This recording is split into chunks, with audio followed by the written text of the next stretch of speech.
Last time हमने charge capacitors के बारे में पढ़ा है ना, और ये चीज बिल्कुल क्लियर होगी कि जो रिजल्ट्स हम याद करते हैं सीरीज पैरेलल के वो यहाँ बिल्कुल भी अप्लाई नहीं करने, अलग से केवीएल कैसे लगा के काम करना।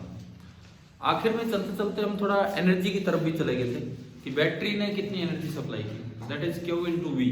अगर वी वोल्ट की बैटरी है, क्यू चार्ज उस बैटरी में से निकला है, तो जो एनर्जी सप्लाइड थी वो थी क्यू इंटू वी।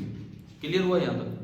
अच्छा, उसके बाद अब आज की जो हम शुरुआत कर रहे होंगे, दरअसल हम सीख रहे होंगे कि सबसे पहले तो एक चार्ज कैपेसिटर की दो प्लेट्स के बीच में फोर्स कितना होता है, और उसके बाद energy stored in a capacitor. दो टॉपिक आज ले रहे होंगे।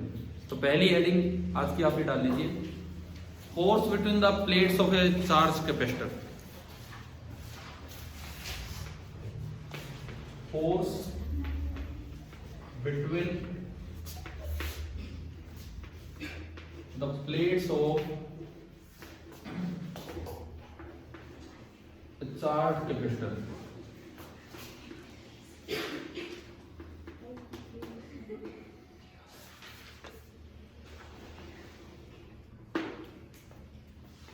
Force between the plates of a charge capacitor. शुरुआत हम यहां से कर रहे हैं। देखिए, एक यूजुअल कैपेसिटर जो हम मान के चलते हैं, तो ये वाला मानते हैं कि एक पे क्यू चार्ज और एक पे माइनस क्यू। ठीक है, लार्ज प्लेट्स हैं ये, और इनके बीच का सेपरेशन है डी। तो सबसे पहली बात, इनके बीच में फील्ड कितना होगा, इनके बीच में फील्ड कितना होगा। देखो एक चीज सुनो यार, कोई बच्चा अगर जैसे पिछले दिन एब्सेंट रहता है, तो मैं लगभग शाम तक, रात तक या सुबह तक वीडियो अपलोड हो ही जाता है। आप लोग अपने आप वो देख के आया करो, मैं आपके ग्रुप पे डालूं ना डालूं, लेकिन इस प्लेलिस्ट में तो रहता ही है। अगर आप क्लास मिस करते हो तो कम से कम अगली क्लास में आने से पहले वो 1 घंटे का 55 मिनट इतनी देर का एक वीडियो होता है, तो उसको कि आप फास्ट करके देखो, लेकिन वो अटेंड करके आ जाएगा, ताकि थोड़ी कंटिन्यूटी बनी रहे।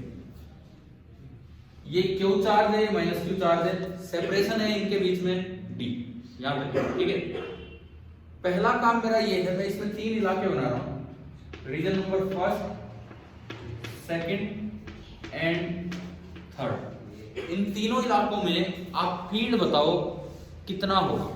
कैसे बताएं? ये कंडक्टर है कि नॉन कंडक्टर? कंडक्टर। और इसमें हमने पढ़ा हुआ है, ऐसा जो होता है तो सारा का सारा चार्ज के वो अंदर आ जाए, और ये भी माइनस क्यू, और ये 0 और ये 0। पढ़ा था ये डिस्ट्रीब्यूशन पहले, है ना। मान लो प्लेट का एक साइड का एरिया है A, suppose area of each side of plate, plate का एक साइड का जो एरिया है वो हमने माना कितना है, ए। क्लियर? तो अब देखो, इसमें अगर एक साइड का एरिया आप ये मान के चल रहे हो, और यहां सिग्मा कितना होगा अंदर की तरफ, क्यों भाई ये, और यहाँ 0, यहाँ माइनस क्यू है ये, और यहाँ भी 0। मैं सबसे पहले आता हूं, अब देखो 4 लेयर हो रही है, 0, सिग्मा, माइनस सिग्मा एंड 0। ये मेरी 4 लेयर्स होंगी, 0, सिग्मा, माइनस सिग्मा एंड 0, इस तरीके से। ठीक है, सबसे पहले मैं यहाँ फील्ड लिखूं रीजन नंबर फर्स्ट में, तो 2 ही तो है, सिग्मा और माइनस सिग्मा। सिग्मा की वजह से तो फील्ड होगा दूर की तरफ, और चाहे कंडक्टर हो चाहे नॉन कंडक्टर, एक साइड अगर सिग्मा है तो उसकी वजह से फील्ड का क्या फॉर्मूला हमने पढ़ा है कभी, सिग्मा बाई 2 एप्सिलॉन नॉट, है ना। ये कंफ्यूजन ही नहीं होना चाहिए वो कंडक्टर है या नॉन कंडक्टर। तो इस सिग्मा की वजह से दूर की तरफ फील्ड होगा सिग्मा बाई 2 एप्सिलॉन नॉट, और इस माइनस सिग्मा की वजह से खुद की तरफ, उसकी तरफ फील्ड होगा सिग्मा बाई 2 एप्सिलॉन नॉट, और दोनों फील्ड कैंसिल हो गए। तो रीजन फर्स्ट में नेट इलेक्ट्रिक फील्ड कितना होगा, 0। क्लियर हुआ यहाँ पर? इधर आओ, इस साइड। क्या ऐसी कुछ कंडीशन यहाँ नहीं है? इस साइड अगर आप देखो, इस सिग्मा की वजह से तो दूर की तरफ sigma by 2 epsilon not, minus sigma की वजह से खुद की तरफ सिग्मा बाई 2 एप्सिलॉन नॉट, तो नेट फील्ड कैंसिल हो गया फिर से। समझ आ रहा है? तो E इन थर्ड रीजन वो भी कितना हो गया, 0। अब बचता है E इन सेकंड रीजन। हाँ जी, कितना होगा आप बताओ, कितना होगा सेकंड रीजन में? कैसे निकालेंगे? अब मुझे सिंपली ये बताओ, देखो इस सिग्मा की वजह से यहां पे फील्ड दूसरी प्लेट की तरफ होगा या खुद की तरफ होगा?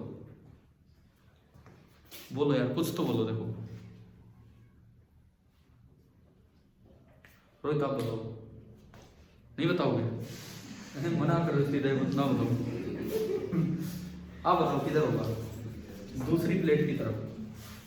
बताता रहा हूँ, ऐसे बैठने का कोई फायदा ही नहीं। पूरी साल 3 महीने 4 महीने कितनी देर बैठे रहो, ये छोटी छोटी बातें नहीं बता रहे हो तो क्या फायदा है? अरे इधर देखो, ऊपर देखो, पॉजिटिव चार्ज है तो पॉजिटिव चार्ज की वजह से फील्ड किधर होगा? दूर की तरफ। तो इसकी वजह से फील्ड हुआ sigma by 2 epsilon not. Negative की वजह से यहाँ फील्ड किधर होगा? उसी मतलब खुद की तरफ। तो ये आपका हुआ sigma by 2 epsilon not. Total field कितना होगा? Sigma by epsilon. ठीक है, तो जो रीजन नंबर सेकंड है बिटवीन द प्लेट्स, जो फील्ड है वो कितना होगा? सिग्मा बाई एप्सिलॉन, पॉजिटिव से नेगेटिव। और बाहर बाहर कितना है? 0।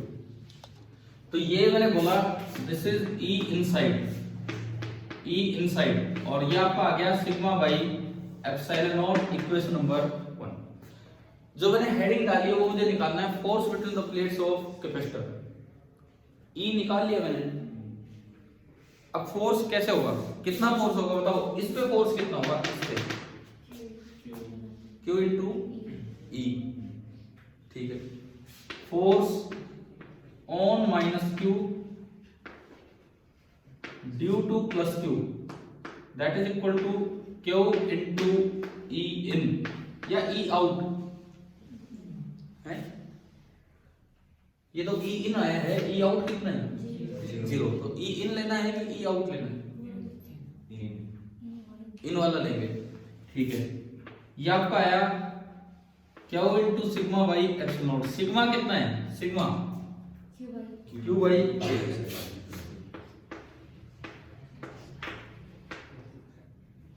अट्रैक्टिव है कि रिपल्सिव है?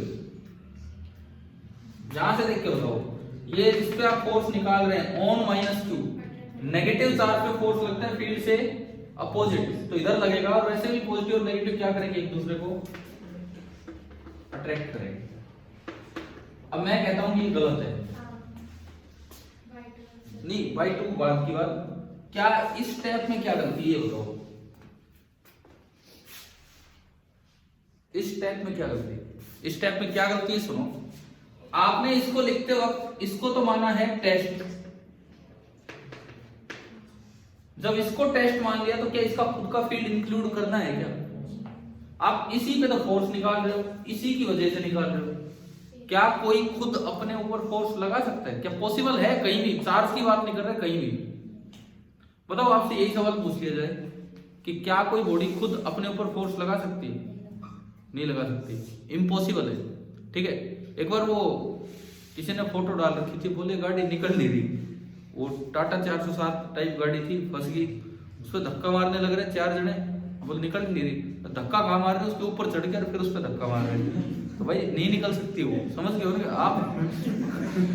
आप पार्ट ऑफ सिस्टम का, आप पार्ट ऑफ सिस्टम का, तो आप उसको मूव नहीं करवा पाएंगे। ठीक है, अगर ऐसा पॉसिबल हो पाता, जैसे मान लो कोई छत से गिर गया है, छत से गिर गया तो वो तो कभी लगती नहीं, उसके गिर गया कोई बात नहीं, पकड़ लो अपने बाजू, रुक जाएंगे कैसे हम रास्ते में? मतलब ये कई ऐसी बातें हैं कि आप कहीं भी सोच सकते हो कोई बॉडी अपने ऊपर फोर्स लगाएगी। नहीं तो फिर पैडों की जीनों की जरूरत ही नहीं पड़ती, उतरना है कूद के अपने पास पकड़ के आराम से आ जाओ, फिर चल पड़ो। ऐसा तो पॉसिबल ही नहीं। तो इसमें देखो, इसमें क्या मिस्टेक है, समझ आ गया? तो ये फोर्स हम कैसे निकालें? एक की वजह से फील्ड निकालो, तो ये चीज बिल्कुल गलत है। ठीक है, इसको तो मैं हटा रहा हूं। क्लियर है ना? ये समझ आ गया होगा ऐसा क्यों नहीं हुआ है। बल्कि आपको लिखना चाहिए फोर्स ऑन माइनस Q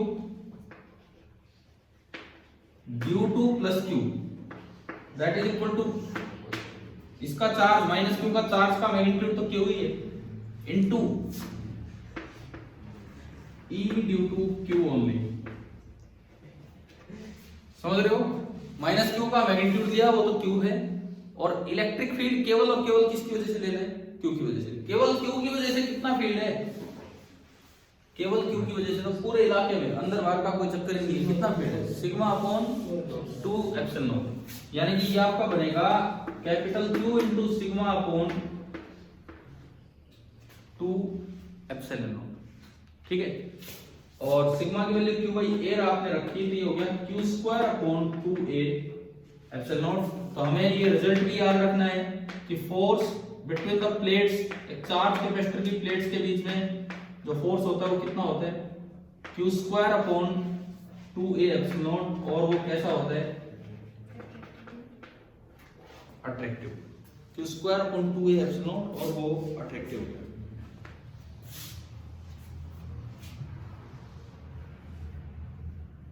एक बार एनसीईआरटी बुक में देखो, शायद एक सवाल था ऐसा इसी पे बेस्ड, चार्ज पे फोर्स पे बेस्ड एक्सरसाइज में देखो, वो हाफ के फैक्टर पे भी जा रहा है, वो उसमें शायद कौन सा क्वेश्चन है? Question number 28, page number 90, page number 90, question number 28 निकालो नंबर।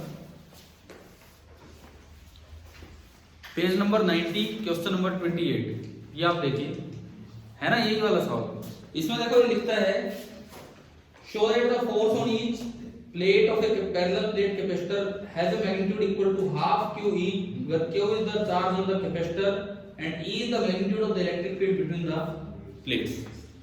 तो आप अगर यहां तक चले गए, ई इन भी आपने निकाल रखा है, ई इन कितना है? Sigma by epsilon not. अब देखो ये जो फोर्स आया, क्वेश्चन नंबर कौन सा है ये? 28, 2.28, पेज नंबर 90। डायरेक्ट आ जाते हैं भाई ये वाले सवाल तो सीधे आपके एग्जाम में। तो अब देखो आपने फोर्स प्रूव कर दिया, फोर्स हो गया Q square upon 2a epsilon. अब अगर उसको उस तरह से लिख के दिखाना है, हाफ ऑफ, एक तो क्यू लिख दिया यहां पे हमने, क्लियर, एक में लिख सकता हूं क्यू बाई ए और डिवाइडेड बाई क्या? एप्सिलॉन। क्या इसको ऐसा भी हम अरेंज कर सकते हैं? क्यू बाई ए होगा sigma, so half into Q into sigma by epsilon. हो गया भाई यहां तक, half into Q into sigma by epsilon. थोड़ा ध्यान रखा करो क्लास में, आ गया ना समझ यहां तक। अब सिग्मा बाई एप्सिलॉन को मैं क्या लिख सकता हूं? ई इन, मतलब ई बिटवीन द प्लेट्स। तो ये आपका आया half into Q into E इन, half into Q into E इन। ये तो इस सवाल का पहला पार्ट प्रूव हो गया, ये तो इस सवाल का पहला पार्ट प्रूव हो गया। लेकिन उसके आगे और भी लिखा हुआ है कुछ, क्या लिखा हुआ है? ये हाफ को कैसे एक्सप्लेन करें? बिकॉज फोर्स तो इन जनरल क्यू इंटू ई होता था, जबकि इसमें हाफ क्यों आ रहा है? इसकी एक्सप्लेनेशन क्या दे, क्या होगी? क्योंकि ये दोनों की वजह से है। देखो हाँ ठीक है, वो सही है, आप वो भी लिखो, लेकिन इन केस अगर यूं आ जाए, ये आपको कैसे एक्सप्लेन करना वो देखिए। मैं अपनी तरफ से एक्सप्लेनेशन नहीं दे रहा, ये तो इवन फेडरल लेक्चर्स में जो एक्सप्लेनेशन इस चीज की कि हाफ कैसे एक्सप्लेन हुआ है वो देखिए, और बेटर होगा वही एक्सप्लेनेशन भी देखें।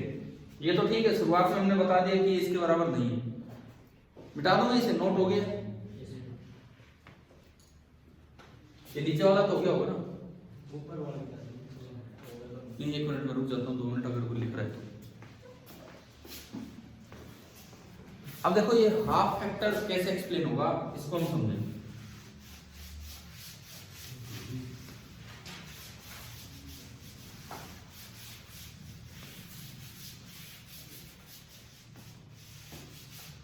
आपको सिंपली ये समझाना है, मुझे नहीं पता कौन सा फील्ड किसका है, उससे मुझे कोई मतलब नहीं। मुझे ये भी नहीं पता अंदर है बाहर है किधर है, इस प्लेट पे क्यू चार्ज और इस प्लेट पे -2। हाँ बस मुझे ये पता है कि यहाँ फील्ड कितना है? 0। ये जो ई इन है, ये फील्ड कितना है? Sigma by epsilon. और अगेन यहाँ ई कितना है? 0। मैं इसको ई आउट बोल, इसको मैंने बोला टेस्ट चार्ज, और इसको बोल दिया क्या? सोर्स। सोर्स छोड़ो, सोर्स तो दोनों ही मान रखे आपने।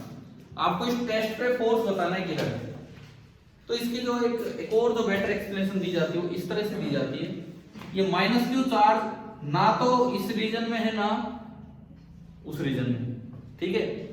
जब E in sigma by epsilon naught है, सिग्मा बाई एप्सिलॉन नॉट मतलब Q upon A epsilon naught, E out आपका 0 है, E इन है sigma by epsilon naught Q upon A epsilon naught, E out आपका 0 है, इसका मतलब है E at the location of plate, जहां पे वो चार्ज है, E at the location of plate that is equal to average value. Average value आप ऐसे बोल सकते हो E in plus E out divided by 2। बहुत अच्छी एक्सप्लेनेशन तो वही है जैसे आपने शुरुआत में बताया, सोर्स दोनों नहीं है, लेकिन इस तरह से भी ये एक्सप्लेन किया जाता है, E in plus E out divided by 2। तो इसको आपने प्रूव किया, कितना होना है Q by 2A epsilon not. क्या यहां तक समझ आया, क्लियर है।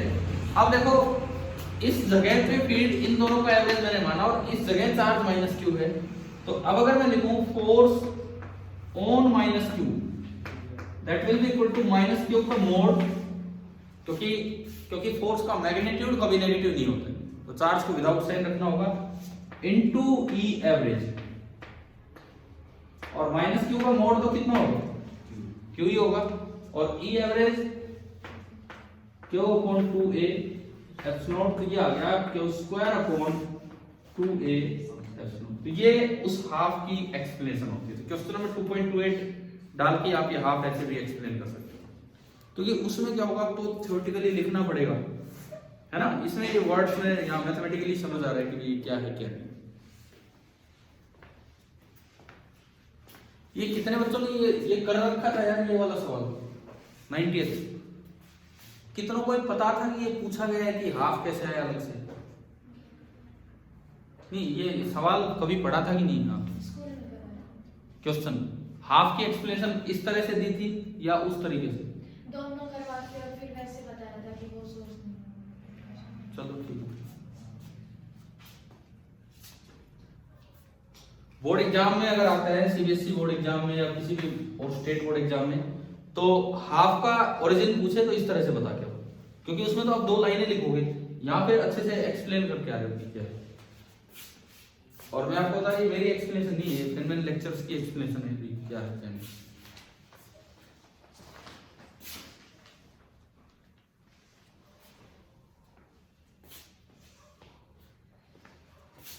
तो force between the plates of a capacitor हो गया है Q square upon 2 epsilon not, और अट्रैक्टिव होगा, मतलब अगर आपने कैपेसिटर की प्लेट्स को छोड़ दिया तो आके मिल जाएगी, क्योंकि दोनों प्लेट एक दूसरे को अट्रैक्ट कर देंगे, मतलब उनको फॉर्मली रोकना पड़ेगा कहीं पे ना, ठीक है।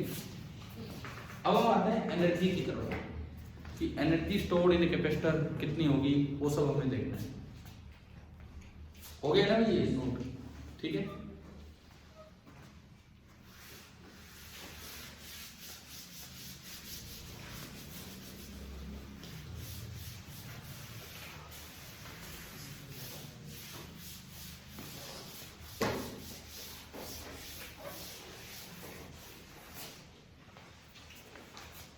अगला जो हमारा काम है that is energy stored in A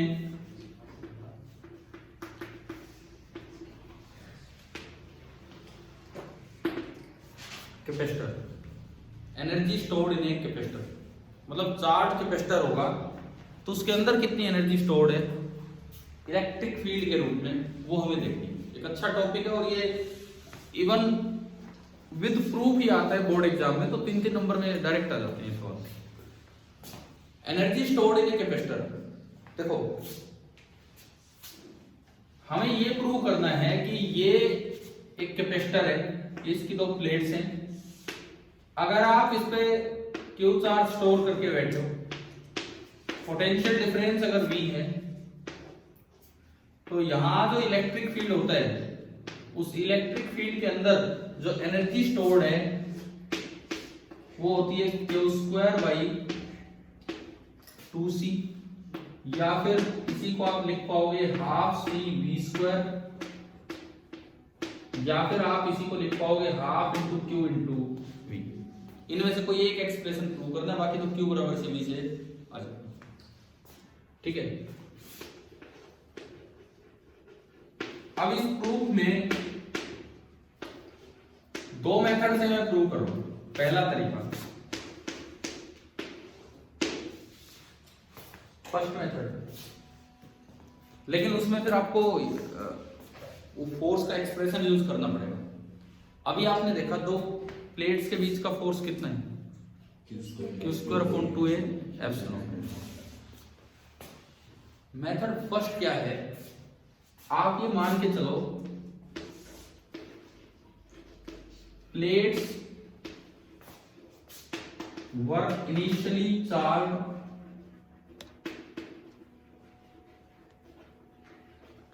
but separated negligibly. Plates were initially charge, लेकिन उनमें जो सेपरेशन था वो नेग्लिजिबल था। मतलब क्या कि जैसे आपने ये सिचुएशन मानी, एक ये प्लेट है और एक ये प्लेट है, नेग्लिजिबल सेपरेशन है, इस पे क्यू चार्ज और इस पे माइनस, टच नहीं हो रहे लेकिन नेग्लिजिबल सेपरेशन है, ये आप मान के चल रहे। ठीक है, और अभी इसमें ये कैपेसिटर की तरह बिहेव नहीं कर रहा है, बिकॉज ये जब टच करने वाला है, टच होते ही तो शॉर्ट हो जाएगा तो कैपेसिटर नहीं बचेगा। मुझे ये बनाना है जिसमें कि सेपरेशन कितना है डी, मुझे ये बनाना है जिसमें सेपरेशन है डी। तो इनको सेपरेट करने के लिए मान लो मैं कहूंगी एक प्लेट फिक्स है, ये वाली प्लेट फिक्स है, तो दूसरी प्लेट को इधर से मुझे पुश करना पड़ेगा कि पुल करना पड़ेगा वो सिचुएशन तक लाने में? पुल करना। क्यों, कैसे बताइए? हाँ, वो रीजन है अट्रैक्टिव है। कारण सुनो, कारण ये नहीं कि मुझे इधर लेके जानी है, अरे जी इधर लेके जानी हो वो इस पे डिपेंड नहीं करता। आपको ये जब भी पोटेंशियल एनर्जी के एक्सप्रेशन निकालने होते हैं आपको मूवमेंट स्लोली करवाना होता है। स्लो मूवमेंट का तरीका हमने पोटेंशियल में पढ़ा था, जिधर भी फोर्स लग रहा है उससे अपोजिट लगाना पड़ेगा। देखो अगर मान लो वो वाली प्लेट इसको धक्का मार रही होती तो मैं किधर धकेलता, आगे धकेलता, लेकिन इसको धीरे धीरे पीछे आने देता। तो आप ये तो मत कहो कि इधर ले जा रही इसलिए इधर लगाए फोर्स, समझ गए ना? लेकिन वो प्लेट इसको क्या कर रही है, अट्रैक्ट, तो मुझे किधर खींचना पड़ेगा, इस साइड। नेट फोर्स जीरो करके हम चलेंगे, समझ गए हो ना? स्लोली चलेंगे, तभी जो वर्क आप करेंगे वो सारा किस रूप में स्टोर होगा, पोटेंशियल एनर्जी के रूप में, यहाँ पे फील्ड के अंदर जो एनर्जी होगी। ठीक है, नहीं तो आधी एनर्जी तो प्लेट की काइनेटिक एनर्जी के रूप में बन जाएगी, फिर उसका क्या फायदा है? तो देखो अब इसके बाद सुनो, इसको मुझे लेके जाना है स्लोली मूव। स्लोली मूव मतलब इस पे नेट फोर्स कितना रखना है, जीरो। तो यूं बताओ पहले से कितना फोर्स लग रहा है इस पे, मैं ये तो है इनिशियल सिचुएशन, ये तो है इनिशियल सिचुएशन। मैं बनाता हूं कोई इंटरमीडिएट सिचुएशन, बीच की सिचुएशन जब आप इसे लेके जा रहे होंगे। ये वाली प्लेट तो अपनी जगह पे फिक्स है, ये तो वही है जहां थी, लेकिन आप दूसरी प्लेट को लेके जा रहे हो,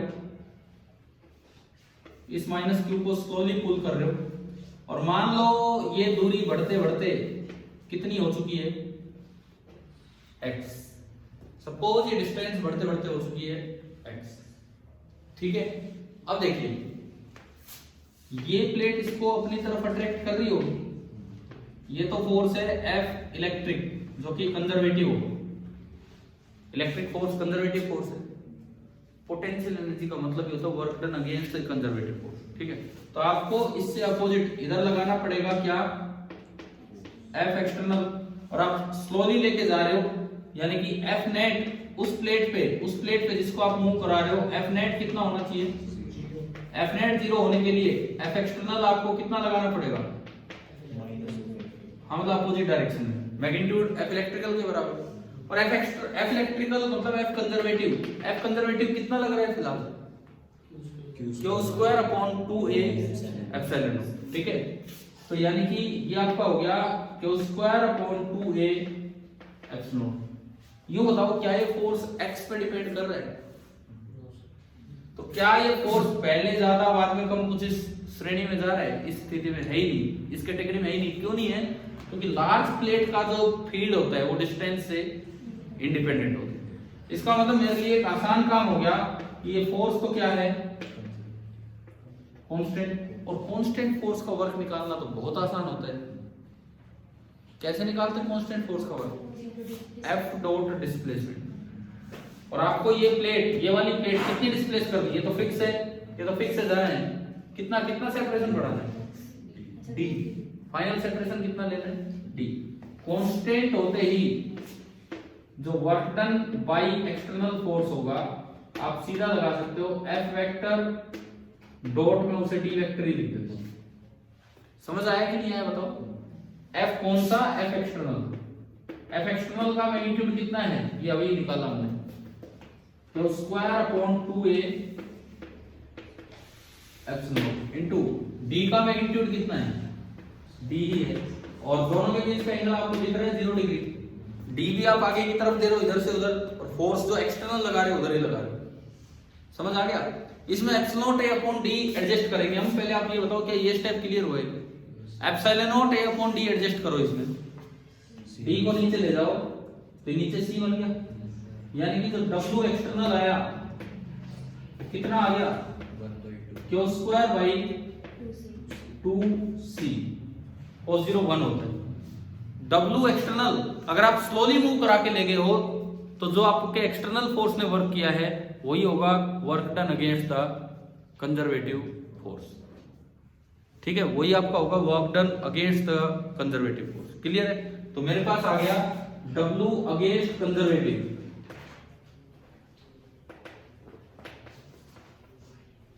W against conservative that is equal to q square by 2c and by definition यही वर्क स्टोर होता है पोटेंशियल एनर्जी के रूप में। तो जो पोटेंशियल एनर्जी का एक्सप्रेशन वो आ गया U is equal to q square by 2c।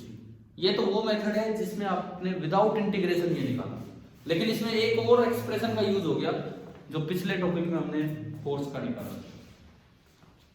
Clear है? समझ आए? ठीक है, इससे ये कैसे बनेंगे? आप क्यू की जगह क्या यूज कीजिए? CV, जो स्टैंडर्ड डेफिनेशन ऑफ C वाली इक्वेशन है वो। क्यू की जगह CV रखा तो एक C से एक C कटेगा और ये कितना आ गया? Half C v square.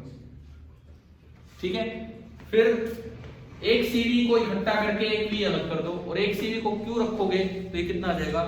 Half into Q into V। समझ आ रहा है? ये आपका बनेगा half into Q into V, इस तरह से आएगा। तो ये एक मेथड से आपने ये डेरिवेशन की।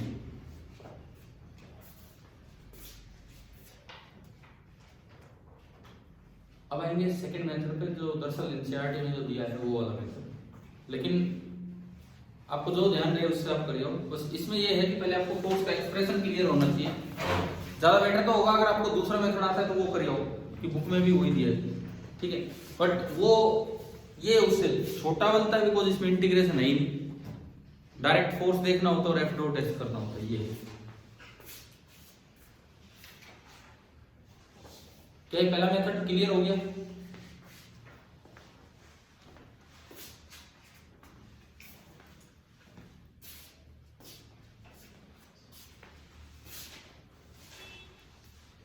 चलिए हम सेकंड मेथड पे।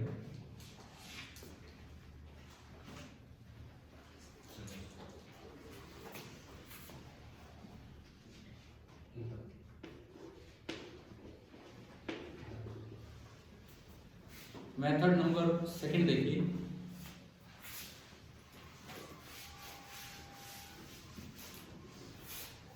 सेकंड मेथड में इसमें तो क्या किया आपने? प्लेट्स पर इनिशियली चार्ज और फिर उनको उस सेपरेशन तक लेके। दूसरा तरीका है प्लेट को पहले कितनी दूर फिक्स करके रख दो D, पर उनको चार्ज मत दो।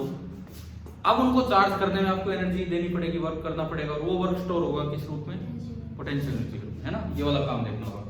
तो प्लेट्स वर इनिशियली चार्ज की बजाय तो क्या आएगा? अनचार्ज, बट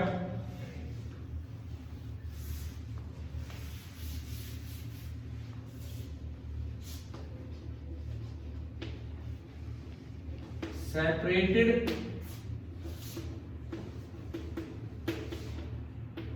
बाय ए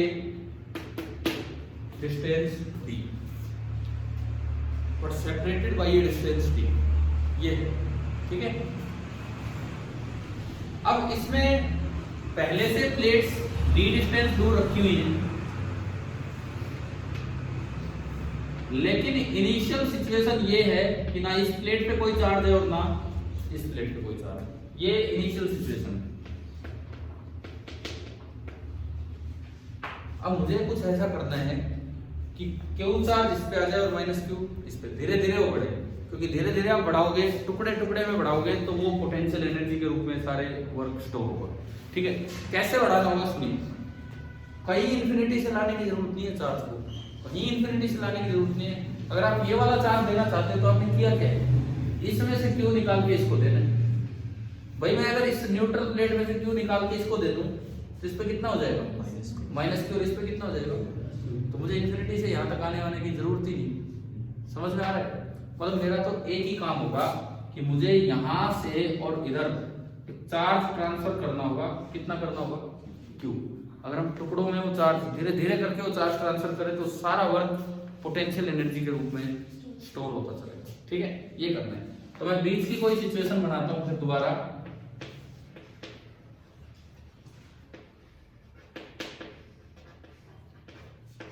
और मैं मान रहा हूं कि इंटरमीडिएट सिचुएशन वो है जब मैं कुछ चार्ज ट्रांसफर कर चुका हूं। मान लो स्मॉल क्यू चार्ज में ट्रांसफर कर चुका हूं। स्मॉल क्यू चार्ज अगर मैं ट्रांसफर कर चुका हूं तो इस पे तो क्यू आ चुका है, और 0 में से क्यू घटा तो माइनस क्यू। समझ आ रहा है? और अभी मुझे धीरे धीरे क्यू की वैल्यू बढ़ानी है, यानी कि जो क्यू की वैल्यू है इनिशियल तो कितनी थी, 0, और जो फाइनल है वो मुझे कहां तक लेके जानी है, क्यू तक। इनिशियल की 0, फाइनल लेके जानी है क्यू तक। समझ आ रहा है? ठीक है। पहले कोई पोटेंशियल डिफरेंस नहीं था, लेकिन अब एक पोटेंशियल डिफरेंस आ चुका है। कैपेसिटर की दो प्लेट्स के बीच में अगर मान लो इसका कैपेसिटेंस है C, कैपेसिटेंस तो तब भी होता है जब चार्ज हो या ना हो, तो ये जब वेल सेपरेटेड है तब भी इसका कैपेसिटेंस कितना था, C ही था। क्लियर है? लेकिन कोई एनर्जी नहीं थी, क्योंकि कोई फील्ड नहीं था, क्योंकि कोई चार्ज नहीं था। ठीक है। अब यूं बताओ, अब कितना पोटेंशियल डिफरेंस आ चुका है यहाँ इन दो प्लेट्स के बीच में? फिलहाल पोटेंशियल डिफरेंस कितना, क्यू बाई C। कैपेसिटर की प्लेट्स पे अगर चार्ज स्टोर्ड क्यू है, कैपेसिटेंस C है, तो क्योंकि C होता था Q बाई V, तो V कितना हो जाएगा, Q बाई C। ये high potential plus low potential minus, और बीच में जो पोटेंशियल डिफरेंस होगा that is equal to Q by C। कुछ पोटेंशियल डिफरेंस हो चुका है। इसका मतलब अब अगर मैं थोड़ा भी और चार्ज निकाल के यहां से यहां लाऊं, मान लो मैं dq चार्ज और निकाल के लाया, भाई ये पोटेंशियल डिफरेंस कांस्टेंट नहीं है, किस पे डिपेंड कर रहे हैं, q पे। तो इसका मतलब ऐसा मैं एकदम तो कर नहीं सकता कैपिटल Q। जब भी जैसे ऐसा काम होता है, जैसे फोर्स कांस्टेंट ना हो और वर्क निकालना हो, तो बीच में थोड़ा सा dx डिस्प्लेसमेंट लेके कर देते हैं। ऐसे ही ये पोटेंशियल डिफरेंस कांस्टेंट नहीं है, तो आप मानो कि अगले इंस्टेंट पे आप थोड़ा सा चार्ज और निकाल रहे हैं, कितना, dq, और यहाँ पोटेंशियल डिफरेंस है कितना, v। तो dq चार्ज को इधर से इधर लाने में आपको कितना वर्क करना पड़ेगा, v पोटेंशियल डिफरेंस से dq चार्ज को उधर से इधर लाने में आपको कितना वर्क करना पड़ेगा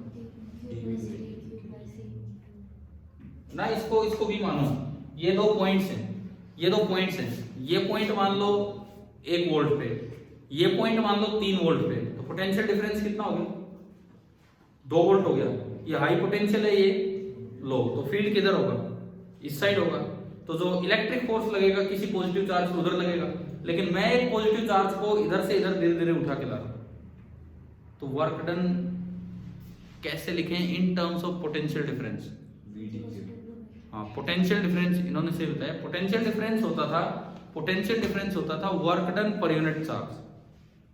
एक से दूसरी जगह ले जाने में, ये जब हमने पोटेंशियल वाले पॉइंट पढ़े उनमें आए थे, पोटेंशियल डिफरेंस होगा work done per unit charge. तो यहां से यहां जो पोटेंशियल डिफरेंस है V, मैं उसको लिख सकता हूं dw बाई dq। भाई मान लो आपको वर्क करना पड़ा है dw, किसको लाने में, डी क्यू को लाने में। तो यहां अगर मैं लिखूं इस वक्त तो मैं V को लिख सकता हूं dW बाई dQ। ये एक्सटर्नल का वर्क हम लिख रहे हैं, समझ आ रहा है कि ये कैसे लिख रहे हैं, ठीक है। तो यहां से dW कितना हो गया, dW external is equal to V into dQ। क्या मैं इसको थोड़ा और ढंग से समझाऊं कि ये आ गया है? नहीं तो उसी तरह से समझाएंगे जैसे ए बी दो पॉइंट्स लिए V A minus V B लिखना सिखाया था, समझ रहे हो क्या? चार चार डेफिनेशंस दी थी, उससे भी आप करोगे अपने आप आएगा। तो ये आपका ये आया, क्लियर है ना सभी को? v की वैल्यू कितनी है जब ये था तो q बाई सी। तो जो dw एक्सटर्नल आया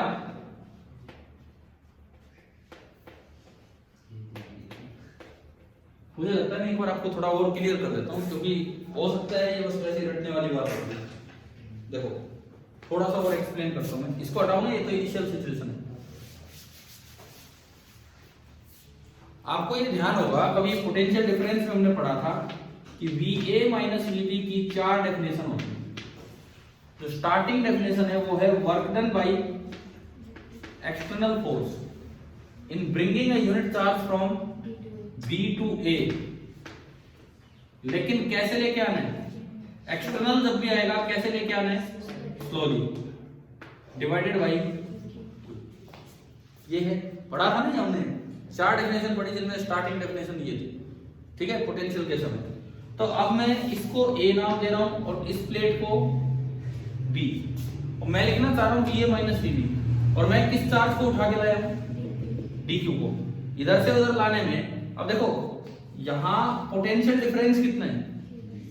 V है थोड़ी देर के लिए पोटेंशियल डिफरेंस, ये हाई है ये लो है, तो V को मैं क्या लिखूं? VA माइनस VB या VB minus VB? VA minus VB। तो VA माइनस VB की जगह तो मैं क्या लिख सकता हूं? V इज इक्वल टू, ये जो वर्क है इसको आपने W नहीं क्या बोला, यहां से यहां लाने का जो वर्क है छोटा सा dW एक्सटर्नल, उधर से उधर ही ला रहे हैं, B से स्लोली लेके आ रहे हैं, ये कंडीशन 7 है, डिवाइड बाई किसको लेके आ रहे हैं? DQ को। इस DQ को इधर ले आए तो DQ इंटू V, तो भाई ये है ही। अब आपको देखो कि इसके साथ ये स्लोली कंडीशन चल रही है, स्लोली वाली कंडीशन चल रही है ना? ध्यान है वो चार डेफिनेशन जो बताई थी। स्लोली कंडीशन चलने का ये फायदा होगा कि जो भी आप वर्क करेंगे सारा का सारा किस रूप में स्टोर होगा? पोटेंशियल एनर्जी के रूप में, नहीं तो कुछ काइनेटिक एनर्जी भी आ सकती है। तो आप इस DQ को इधर लेके उसके बाद ये वाला काम है, ठीक है। टोटल वर्क निकालना है तो इसको इंटीग्रेशन कर दो इसका, तो W एक्सटर्नल होगा that is equal to 1 by C, और इसका इंटीग्रेशन कितना होगा? इंटीग्रल ऑफ Q dQ, और Q की जो लिमिट है ये लिखी गई, इनिशियल है 0 और फाइनल कितना है? Capital Q। Q dQ का इंटीग्रेशन कितना? Q स्क्वायर बाई 2 पावर 1 बढ़ा के, और जब लिमिट पुट करोगे तो कैपिटल Q स्क्वायर बाई 2, तो W एक्सटर्नल आ गया Q स्क्वायर बाई 2C। और फिर बोलना है क्योंकि आप ये स्लोली ये सब कर रहे हो तो जितना भी आपने वर्क किया है वही सारा किस रूप में स्टोर हो जाएगा? पोटेंशियल, क्योंकि वही सारा होगा work done against the electric force, against the conservative force, और वो पोटेंशियल एनर्जी स्टोर होगा। तो ये आपका U का एक्सप्रेशन आ गया Q स्क्वायर बाई। क्या दोनों मेथड क्लियर हुए? ठीक है। अगर आपके CSC या स्टेट बोर्ड एग्जाम में ये प्रूफ आता है तो ज्यादा बेटर रहेगा आप सेकंड वाला मेथड करते हैं, क्योंकि फर्स्ट मेथड में आपने ना एक और फॉर्मूला यूज कर लिया फोर्स का, फिर या तो पहले वो प्रूफ दे के आओ, समझ गए हो, फिर वो तो लंबा हो जाएगा। दूसरी बात फिर NCERT टेक्स्ट बुक में भी यही मेथड दिया है, तो हम इसी मेथड से जाएं तो ज्यादा बेटर हो। तो आप ये बताओ क्या एनर्जी स्टोर के एक्सप्रेशंस कैसे निकाले दोनों? अभी तक हमने आज दो चीजें सीखी हैं, force between the plates of a charge capacitor, and दूसरा energy stored in the capacitor. ये एनर्जी किस रूप में स्टोर होती है? पोटेंशियल एनर्जी के रूप में। किस फील्ड में स्टोर होती है? इलेक्ट्रिक फील्ड में। ये जो प्लेट्स के बीच में इलेक्ट्रिक फील्ड है, मतलब इलेक्ट्रिक फील्ड में अपने आप कुछ ना कुछ एनर्जी स्टोर होती है, तभी तो आप उसमें कोई चार्ज छोड़ते हो तो वो चार्ज को एनर्जी देता है और चार्ज को चला देता है। इस तरह का काम है ना भाई, समझ आ गया? अब इस पे एक और सवाल इसी में हैंस करके कि भाई ये पूछ लिया, एक चीज और प्रूव करवा दी। Hence find the expression for energy density। Hence मतलब इसी तरीके से, और कुछ नहीं करते।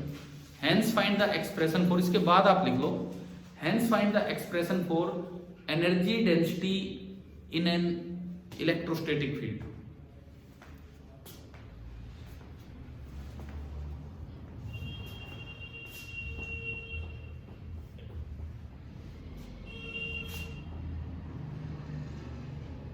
Energy density in an electrostatic field, इसका एक्सप्रेशन आपको निकालना होगा।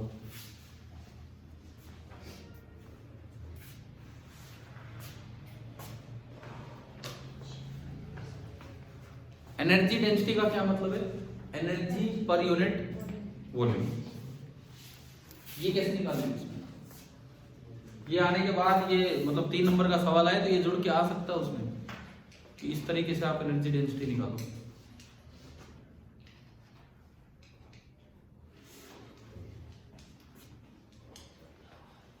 भाई ये इलेक्ट्रिक फील्ड इन दोनों प्लेट्स के बीच में है। इस इलेक्ट्रिक फील्ड में एनर्जी स्टोर्ड कितनी है? ये 3 एक्सप्रेशन बैठे हैं आपके पास। ये इलाका कितना है? ये वॉल्यूम कितना है?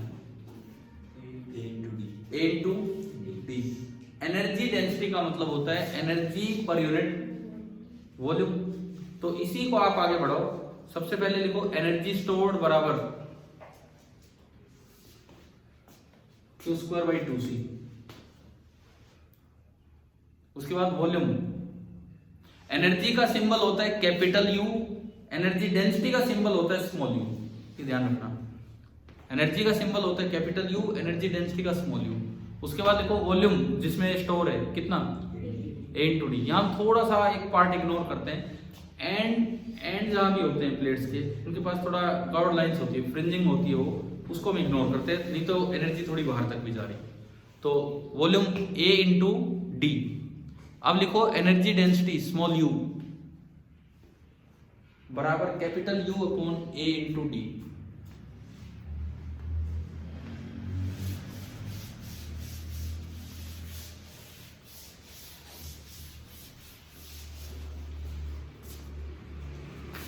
Energy density small u that is capital U upon A into D। Capital U आपका है Q² upon 2C divided by A into D। C की वैल्यू पुट कर दो। C कितना होगा? Epsilon not A by D। ये आया Q² upon 2 times epsilon not A by D और इनटू A और D। D से D कैंसिल, ठीक है।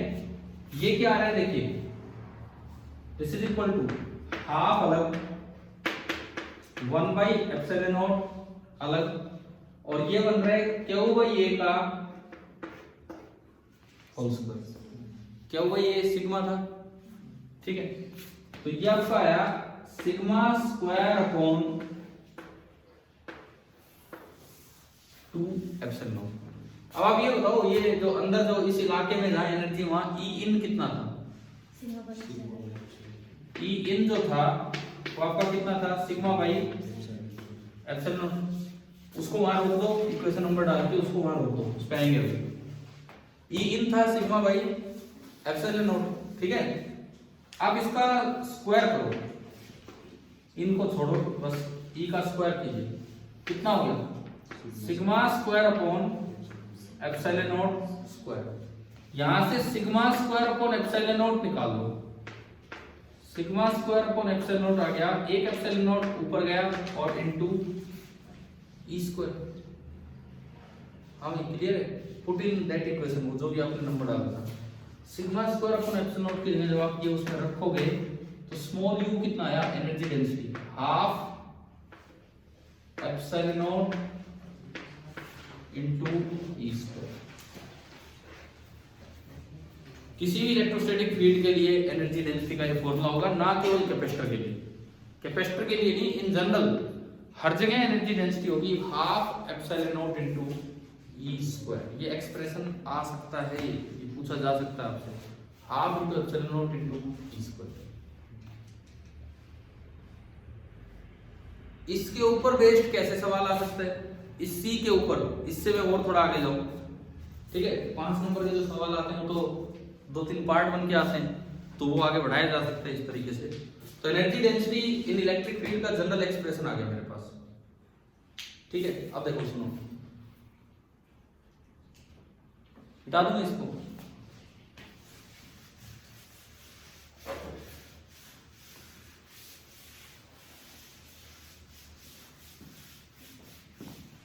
सवाल यूं आ जाए,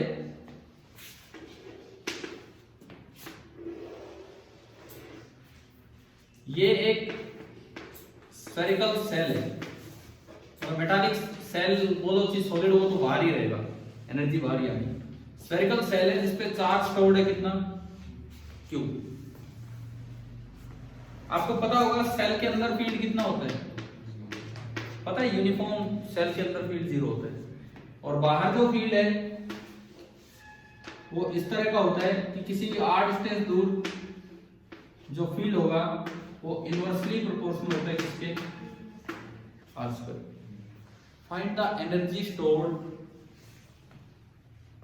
in the field outside the cell, find the energy stored in the electric field outside the cell, ये हमें निकालना है।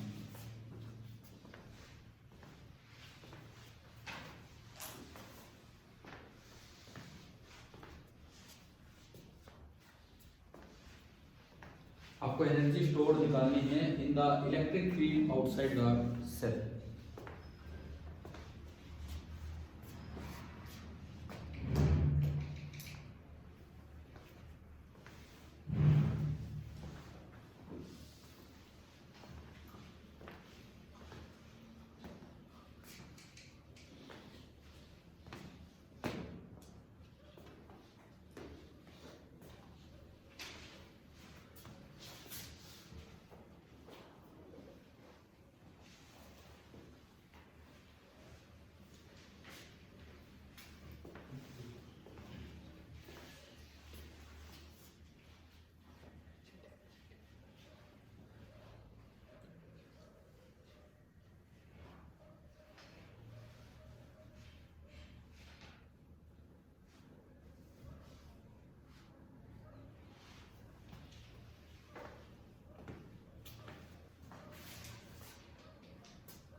ये फील्ड कहां तक है,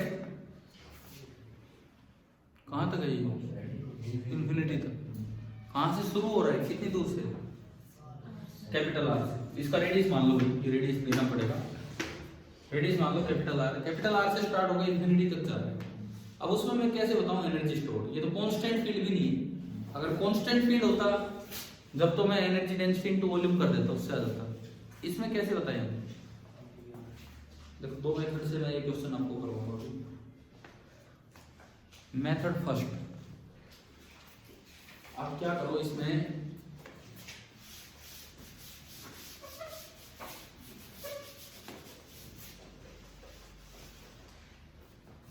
मेथड फर्स्ट ये है कि आप स्मॉल r डिस्टेंस दूर जाके, कोई और कलर अगर लिया हो तो उससे बना दो, स्मॉल r डिस्टेंस दूर जाके आप एक वॉल्यूम बना लीजिए। ये यहां पे E कितना होगा, जो सेल का होता है, आपको पता होगा सेल थ्योरम में सारा चार्ज समेट के कहां रख दो, सेंटर पे।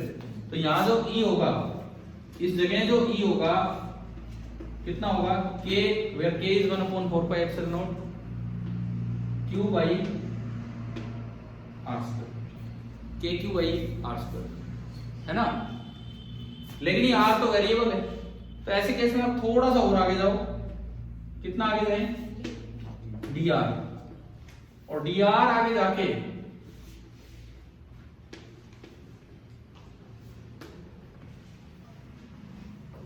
एक और पार्ट आपने बनाया।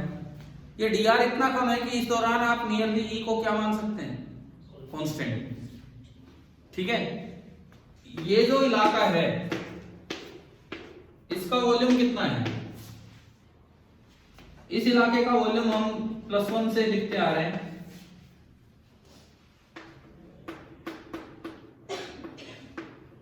बताओ समझ आया कैसे लिखते हैं?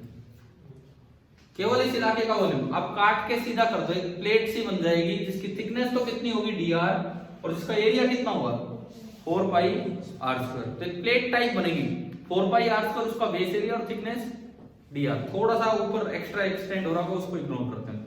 तो ये उसका वॉल्यूम हो गया। इसके अंदर जो एनर्जी स्टोर्ड है, इसके अंदर जो एनर्जी स्टोर्ड है, मान लो वो एनर्जी स्टोर्ड है du, टोटल एनर्जी। और यहां जो एनर्जी डेंसिटी होगी, यहां जो एनर्जी डेंसिटी होगी वो होगी 12 एप्सिलॉन नॉट इनटू E²। यहां जो एनर्जी डेंसिटी होगी वो होगी 12 एप्सिलॉन नॉट इनटू E²। और E कितना है यहां AQ/r²। तो यहां जो एनर्जी डेंसिटी होगी होगी 12 एप्सिलॉन नॉट k का स्क्वायर, मतलब 1/4πε0 का स्क्वायर इनटू q का स्क्वायर और डिवाइडेड बाई r की पावर कितनी होगी 4। कुछ समझ आया क्या हुआ? E का स्क्वायर किया मैंने सारा। और अब आप एनर्जी डेंसिटी बराबर होती है एनर्जी अपॉन वॉल्यूम, तो एनर्जी हो जाएगी एनर्जी डेंसिटी इनटू वॉल्यूम। अब मैं यहां से स्टार्ट करूं तो ये जो du होगा, du इस इलाके में जो एनर्जी स्टोर है मैं उसको लिख सकता हूं स्मॉल u इनटू इसका वॉल्यूम। ये dv पोटेंशियल नहीं है, वॉल्यूम है। स्मॉल u उसको थोड़ा ठीक ठाक कर दें। ये देखो ये क्या आ रहा है, एक तो q² ऊपर आ रहा है, एक r की पावर 4 नीचे आएगा, एप्सिलॉन ऊपर वाला एक नीचे से घटेगा, एक बचेगा। 4 का स्क्वायर 16, 16 गुना 2 32 और एक π²। तो नीचे बच रहा है 32 π² एप्सिलॉन नॉट। देख लेना यही है क्या, 32 π² एप्सिलॉन, है ना। हमने ये इसमें पुट किया तो ये हो गया capital Q² upon 32 π² epsilon naught r⁴। dv कितना है वो दिखा था वहां पे, वॉल्यूम 4πr² इनटू dr। एक पाई से एक पाई घटेगा, 4 से ये 8 पे जाएगा, तो जो du आया du कितना हो गया q² बाई एक r² से r² कटेगा तो 8 pi epsilon not into r²। और आगे dr। अब तो केवल इंटीग्रेशन करना है, लास्ट स्टेप है। टोटल एनर्जी निकालनी है पूरे फील्ड में, इंटीग्रेशन करना है। और r स्मॉल r की लिमिट कहां से कहां, फील्ड कहां से कहां, कैपिटल R से इंफिनिटी। करो फिर काम।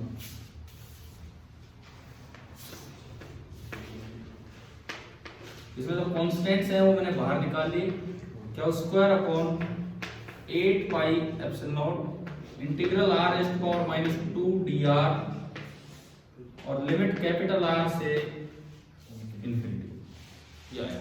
हो गया। r की पावर -2 का इंटीग्रेशन क्या होता है, r⁻1 अपॉन -1, तो वो 1/r हो गया। और जो -1 है वो लिमिट उल्टी करवा देगा। चलो छोड़ो उसको, माइनस को बाहर लिया तो ये आपका आया, माइनस तो बाहर आया q² अपॉन 8 पाई एप्सिलॉन और अंदर बचेगा 1/r। और 1/r की जब आप लिमिट लगाओगे तो upper limit 1/ minus lower limit 1/r। आ गया समझिए इंटीग्रेशन 1/∞। अच्छा ये लिमिट में मैंने स्मॉल r रख दिया, कैपिटल R। 1/∞ कितना 0, और ये -1/r बाहर वाले माइनस से प्लस हो जाएगा। तो जो total energy store I, total energy store वो आ रही है q² upon 8 pi epsilon not r। बच्चे इसको ऐसे भी याद कर लेते हैं, याद रखने के लिए, बाकी ये नहीं कि के में लिख के आओगे, तो याद रखने के लिए है। और इसको बोल दिया जाता है potential energy of cell. Potential energy of charge cell इतनी होती है, उसके फील्ड में इतनी एनर्जी होती है kq² upon 2r। This is known as the potential energy of cell. लेकिन क्वेश्चन आ सकता है इस तरीके से, क्या ये मेथड आया क्या समझ? देखो हम एनर्जी पे ही आगे बढ़ रहे हैं। पहले कैपेसिटर की एनर्जी निकाली, फिर उससे एनर्जी डेंसिटी निकाली, फिर उससे एनर्जी स्टोर्ड इन फील्ड कितनी है वो निकाली। लेकिन आपको यार ये इतना इतना करने की जरूरत नहीं थी अगर ये सवाल आता तो। अगर आपको कैपेसिटर पहचानना आता है तो आप एनर्जी बहुत आसानी से लिख दोगे। अगर आपको कैपेसिटर पहचानना आता है, क्या आपको ये कोई कैपेसिटर दिख रहा है क्या? चैप्टर की शुरुआत हमने कैपेसिटर की कौन से कैपेसिटेंस से की थी? Spherical capacitance. क्या उसमें isolated sphere as a capacitor करवाया था? तो अब देखो मेथड सेकंड, ये इतना काम किया, क्या ये समझ आ गया? पहले तो ये बताओ, है ना? अब आप मेथड सेकंड अपना देखिए।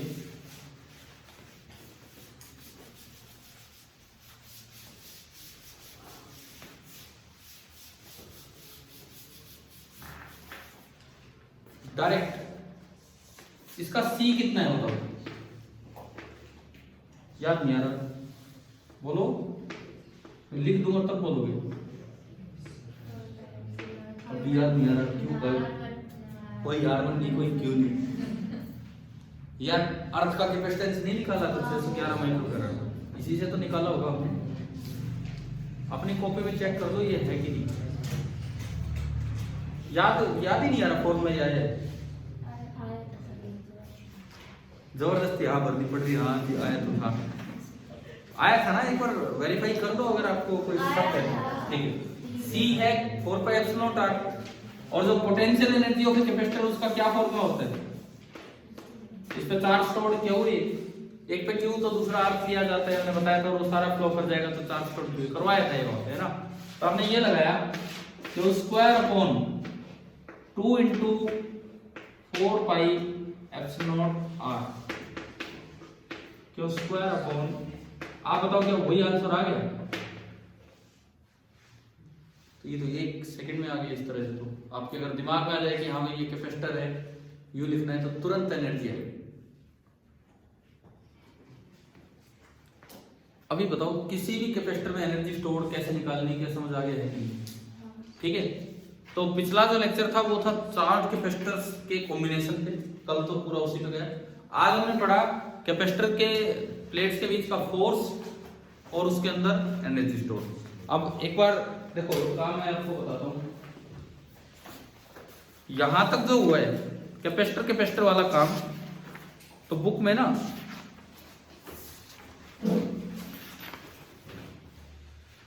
एक तो आप ये पढ़ना कि dielectric constant of a medium को कैसे डिफाइन किया जाता है using air capacitance and medium capacitance. Book में दिया है ये, पेज नंबर 76 पे ये दिया हुआ है। पेज नंबर 76 पे दिया हुआ है कि एक बार आपने एयर कैपेसिटर ले लिया, एक बार उसमें पूरे में एक मीडियम डाल दिया, तो उससे के कैसे डिफाइन होता है। देखिए equation number 2.54 page number 76, K is equal to C upon C naught. C naught आपको ध्यान हो तो था epsilon naught A by D. और फिर हमने ये भी पढ़ा था कि पूरे में अगर आप एक मीडियम डाल देते हैं तो के टाइम्स हो जाता है, तो सी बन जाएगा के times epsilon naught A by D. तो उनका रेशियो भी क्या आएगा, के। समझ गए हो ना? तो ये वो डेफिनेशन है तो पूछी जा सकती है। इसके बाद ब्लू कलर में जो है वो हम पहले पढ़ चुके हैं, इलेक्ट्रिक डिस्प्लेसमेंट तो पढ़ चुके हैं पूरा, उस समय जब ये डाइलेक्ट्रिक एंड पोलराइजेशन चल रहा था। एग्जाम्पल 2.8 जरूर ट्राई करना, याद आते हैं, डायरेक्ट आते हैं सवाल। 2.9 भी आप ट्राई करना। ये क्या है 2.9 में? पहले से कैपेसिटर है अनचार्ज, फिर उसको कनेक्ट कर रखा था और फिर उस पर सप्लाई दी तो उसकी कुछ चार्जिंग होगी। सीरीज पैरेलल के रिजल्ट्स पे बेस्ड है, ठीक है। उसके बाद टॉपिक है एनर्जी स्टोर, जो मैंने आज आपको पढ़ाया। और उस टॉपिक के लास्ट में देखो अगले पेज पे, पेज नंबर 82 पे क्या एक फॉर्मूला निकाल रखा है energy density of electric field. Page number 82 पे ऊपर U is equal to small u is equal to half epsilon naught E square. लेकिन नीचे एक लाइन लिखता है ये, though we have derived this equation for the case of parallel plate capacitor, the resultant energy density of electric field is very general. ये मैंने भी बताया आपको, ये तो जनरल इलेक्ट्रिक फील्ड। अब ये कोई प्लेट थोड़ी है, पैरेलल प्लेट थोड़ी है, फिर भी इन पे भी वो लग रहा है, तो जनरल सा फॉर्मूला है। अच्छा, जो क्वेश्चन नंबर 10 है, ये जो शेयरिंग ऑफ चार्ज वाला काम है, ये हम अगली क्लास में लेंगे, ठीक है। तो आप इससे पहले तक का थोड़ा पढ़ के आना। अब बात आती है कल के टाइमिंग की, इसकी वो आपकी है आपकी लो। कल का टाइमिंग हम क्या रखें? कल है तो वही संडे है, लेकिन कोई नहीं, पिछली बार तो आप लोग 4 घंटे आए थे, है ना? इस बार आप आने लग गए थे उस समय, तो वो क्लास आपने अटेंड नहीं की। इस बार 9 से 11 आप अपनी क्लास बता रहे हो, ठीक है? मैं फिर बहुत लंबी क्लास नहीं, हम तो एक नॉर्मल सा टाइमिंग रख रहे हैं। ये कितने बजे स्टार्ट करवाओगे? तो 8 तो यार, फिर इनकी 9 बजे तो इनकी क्लास ही है, फिर वही बात है।